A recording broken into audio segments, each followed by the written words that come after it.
In this video, we are going to use dictionaries in a function in Python. In Python, dictionaries can be used in a function like any other data type.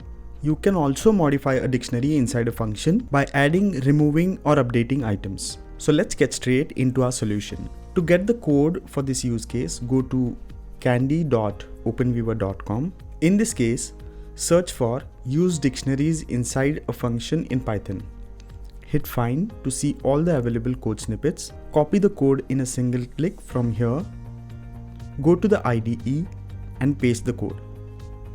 Now before proceeding, let's take a look at the code. This line of the code is the dictionary with the key value pairs of days of the week. This part of the code is where we define a custom function to return particular element of dictionary. Now let's run the code. And you have used dictionaries inside a function in Python.